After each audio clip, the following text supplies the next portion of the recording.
విశాఖ నగరానికి మహర్దశ పట్టింది. జగన్మోహన్ రెడ్డి ఉన్నప్పుడు ఆ ఋషికొండ ప్యాలెస్లో 52 ఎకరాలు ఆ హరిత రిసార్ట్స్ మొత్తాన్ని గుండు కొరిగి ఆ ఋషికొండ ప్యాలెస్ తీసుకొచ్చాడు. హైదరాబాద్లో ఫలక్నామా ప్యాలెస్ ఉంది, మనకేమో విశాఖపట్నంలో ఋషికొండ ప్యాలెస్ ఉంది. జగన్మోహన్ రెడ్డి మరో 100 సంవత్సరాల తర్వాత కూడా విశాఖపట్నం ప్రజలు గుర్తుంచుకుంటారు, మర్చిపోరు. ఇక 2024లో జరిగిన ఎన్నికల తర్వాత కూటమి ప్రభుత్వం అధికారంలోకి వచ్చింది. ఇప్పటి వరకు 13,65,000 కోట్ల రూపాయల పెట్టుబడులు ఆంధ్రప్రదేశ్కి వచ్చాయి. అందులో 6 లక్షల కోట్ల రూపాయల పైగా పెట్టుబడులు విశాఖ సమీపంలో నక్కపల్లి కానీ భోగాపురం ఎయిర్పోర్ట్ సమీపంలో కానీ వచ్చాయి. తాజాగా విశాఖ నగరంలో 87,000 కోట్ల రూపాయల వ్యయంతో గూగుల్ అనుబంధ సంస్థ రైడెన్ ఒక అతి భారీ డేటా సెంటర్ ఏర్పాటు చేయబోతా ఉంది. భారతదేశ చరిత్రలో అతి పెద్ద విదేశీ ఇన్వెస్ట్మెంట్, సింగిల్ ఇన్వెస్ట్మెంట్. గతంలో కూడా 56,000 కోట్ల రూపాయల విదేశీ పెట్టుబడులు అవన్నీ ఉన్నాయి, కానీ ఆ రికార్డులన్నీ బద్దలైపోయినాయి. గూగుల్ సంస్థ కూడా అమెరికాలో కాకుండా అతి పెద్ద డేటా సెంటర్ పెట్టడం విశాఖపట్నం. వచ్చే నెలలో ఎంఓయూ చేసుకోబోతా ఉన్నారు. గూగుల్ సంస్థ 380 ఎకరాలు ఏపీఐఐసి నుంచి మార్కెట్ ధరకి కొనుగోలు చేయబోతా ఉంది. ప్రభుత్వం ఏదో రూపాయికి ఇచ్చింది, పావలాకి ఇచ్చింది అని కోర్టుకు వెళ్ళడానికి కూడా అవకాశం లేదు. మార్కెట్లో ₹1 కోటి ఉంటే ఎకరం కోటి, 2 కోట్లు ఉంటే 2 కోట్లు, 20 లక్షలు ఉంటే 20 లక్షలు ఆ ధర చెల్లించి కొనుగోలు చేయబోతా ఉంది గూగుల్. దాదాపు 380 ఎకరాల్లో ఈ డేటా సెంటర్ రాబోతా ఉంది. సింగపూర్ నుంచి నేరుగా సముద్ర గర్భంలో విశాఖపట్నం వరకు డేటా సెంటర్ వరకు కేబుల్ కూడా ఏర్పాటు చేయబోతా ఉంది. ఇక తాజాగా టీసీఎస్ సంస్థ 1,00,000 కోట్ల రూపాయల ఇన్వెస్ట్మెంట్తో విశాఖ నగరంలో మరో డేటా సెంటర్ ఏర్పాటు చేసేందుకు ఆసక్తి చూపుతా ఉంది. రాష్ట్ర ప్రభుత్వంతో చర్చలు జరుపుతా ఉంది. ముఖ్యంగా డేటా సెంటర్లకి భూములు అవసరం అవుతాయి, ఇన్ఫ్రాస్ట్రక్చర్ అవసరం అవుతుంది, గవర్నమెంట్ పాలసీస్ కూడా సపోర్ట్ ఉండాలి. భారతదేశంలో ఎన్ని నగరాలు ఉన్నాయి? ముంబై ఉంది, కోల్కతా ఉంది, మెడ్రాస్ ఉంది, బెంగళూరు ఉంది, హైదరాబాద్ ఉంది, కోచిన్ ఉంది, సముద్ర తీర ప్రాంతాల్లో ఉన్నటువంటి తిరువనంతపురం లాంటి నగరాలు కూడా ఉన్నాయి. వీటన్నిటిని కాదనుకొని విశాఖపట్నం వచ్చింది అంటే ఢిల్లీ స్థాయిలో ముఖ్యమంత్రి చంద్రబాబు నాయుడు, నారా లోకేష్ చూపిన చొరవ కారణంగా ఐటీ పాలసీ, ఫ్రెండ్లీ పాలసీ ఉండడం మూలంగా విశాఖపట్నంలో పెట్టేందుకు ఇప్పటికే గూగుల్, టీసీఎస్ వీటితో పాటుగా మరో 16,000 కోట్లు పెట్టేందుకు మరో సంస్థ కూడా ముందుకు వచ్చింది. ఇక అదానీ డేటా సెంటర్కి సంబంధించిన కార్యక్రమాలు కూడా చురుగ్గా సాగుతూ ఉన్నాయి. పెద్ద ఎత్తున ఐటీ ఇండస్ట్రీ కూడా వస్తూ ఉంది. మనం గతంలో అనేక వీడియోల్లో చెప్పి ఉన్నాం.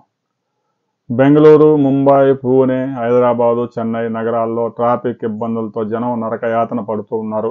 వారిలో కంపెనీల సీఈఓలు, సాఫ్ట్వేర్ ఇంజనీర్లు కూడా ఉదయం 2 గంటలు, సాయంత్రం 2 గంటలు ట్రాఫిక్లో నరకం అనుభవిస్తూ ఉన్నారు. చిన్న వర్షం పడితే ఇక ఇంటికి వెళ్ళే పరిస్థితి, ఎన్ని గంటలకు వెళ్తారో కూడా తెలియడం లేదు. 6 గంటల నుంచి ఆఫీసు నుంచి బయటకు వచ్చిన వ్యక్తి నైట్ 11 గంటలకు ఇంటికి వెళ్తున్నాడంట. ఎంత అరాచకంగా ఉందో చూడండి. అందుకే 2 టైర్ సిటీగా ఉన్న విశాఖపట్నానికి మహర్దశ వచ్చింది. ఇక ప్రతి ఒక్కళ్ళు ఈ డేటా సెంటర్ అంటున్నారు. అసలు ఏమిటి ఈ డేటా సెంటర్ అనే దాని మీద మనం పరిశోధన చేసినప్పుడు ముఖ్యంగా ఐటీ ఇండస్ట్రీకి క్లౌడ్ స్టోరేజ్, సర్వర్లు, ఎక్విప్మెంట్, టెస్టింగ్, ఇన్ఫ్రాస్ట్రక్చర్ ఇవన్నీ అవసరం అవుతాయి. ఇవన్నీ ఐటీ కంపెనీలు, చిన్న చిన్న కంపెనీలు ఏర్పాటు చేసుకోలేవు. కాబట్టి పెద్ద పెద్ద ఇన్వెస్ట్మెంట్ చేసేవాళ్ళు వాటిని ఏర్పాటు చేసి ఈ క్లౌడ్ మిగతా వాటికి లీజుకి ఇస్తూ ఉంటారు. గూగుల్ అనుబంధ సంస్థ రైడెన్ 1000 మెగావాట్ల డేటా సెంటర్, టీసీఎస్ మరో 1000 మెగావాట్ల డేటా సెంటర్, మరో సంస్థ 200 మెగావాట్ల డేటా సెంటర్ ఏర్పాటు చేయబోతా ఉన్నాయి. అసలు ఈ డేటా సెంటర్ ఏమిటి అనేది మనం ఒకసారి పరిశీలించినట్లయితే మేధావులు ఏం చెప్తా ఉన్నారు? A data centre is a physical facility, building or room that houses IT infrastructure like servers, storage, and networking equipment to process, store, and manage large amounts of data and applications. It is a critical physical asset for organizations, providing the infrastructure for cloud computing, artificial intelligence, and digital services. Includes features like redundant power and environmental controls for high availability and security. Key components and functions: servers and storage. These are the core computing and data storage devices that run applications and store information. Second one, network equipment: routers, switches, and firewalls connect the servers and storage to each other and to the outside world, enabling data transmission. Power and cooling systems. Data centers require robust and often redundant power supplies and advanced cooling systems to maintain optimal operating conditions for the equipment. Security. Physical security measures and network firewalls protect the facility and the data within from unauthorized access and cyber threats. ఇవన్నీ చాలా కీలకం data సెంటర్లు. Data centre ఏర్పాటు చేయడానికి పెద్ద ఎత్తున విద్యుత్ అవసరం అవుతుంది, సెక్యూరిటీ అవసరం అవుతుంది, cooling system, latest cooling system అవసరం అవుతుంది, భద్రత అవసరం అవుతుంది, సైబర్ సెక్యూరిటీ అవసరం ఉంటుంది. అక్కడి నుంచి వివిధ కంపెనీలకు సంబంధించిన డేటా స్టోర్ చేయడంతో పాటు ట్రాన్స్మిషన్ చేయడం కూడా అక్కడి నుంచి జరుగుతుంది. కాబట్టి వేల కోట్ల రూపాయల ఇన్వెస్ట్మెంట్తో కూడుకున్న వ్యవహారం. అందుకే డేటా సెంటర్స్ అంటే చిన్న చిన్న సంస్థలు పెట్టే పరిస్థితి ఉండదు.